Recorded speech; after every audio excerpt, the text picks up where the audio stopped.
केंद्रीय शिक्षण मंत्री धर्मेंद्र प्रधान यांनी आपल्या पदाचा राजीनामा दिल्यानंतर देशभरातील विद्यार्थ्यांमध्ये आनंदाचं वातावरण आहे।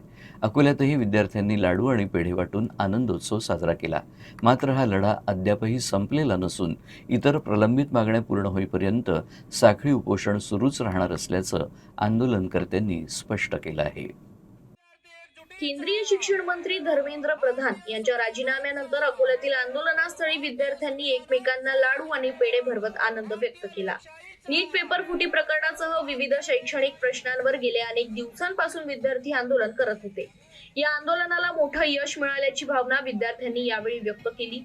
मात्र केवळ केंद्रीय शिक्षण मंत्र्यांचा राजीनामा हा अंतिम विजय नसल्याचं आंदोलनकर्त्यांनी स्पष्ट केलं। विद्यार्थ्यांच्या इतर प्रलंबित मागण्या पूर्ण होईपर्यंत आंदोलन सुरूच ठेवण्याचा निर्धार त्यांनी व्यक्त केला।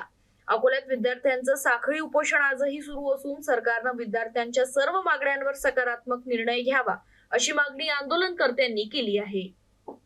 की दिल्लीचं जे आंदोलन चालू होतं, अभिजित सर जे तिथे करत होते त्यांनी हे आंदोलन मागे घेतलं। त्या कारणास्तव आम्ही हे आंदोलन मागे घेतलं, कारण तिन्ही मागण्या पूर्ण झालेल्या आहेत। पण हे तात्पुरतं आंदोलन आम्ही मागे घेतलं आहे, परमनंट आंदोलन मागे घेतलेलं नाही आहे। 3 मागण्या पूर्ण झाल्या आहेत, आणखी आमच्या मागण्या आहेत, ते आम्ही आमच्या कोर कमिटीशी डिसाईड करून आमची पुढची रूपरेषा काय राहील ते आम्ही तुम्हाला सांगणार आहे।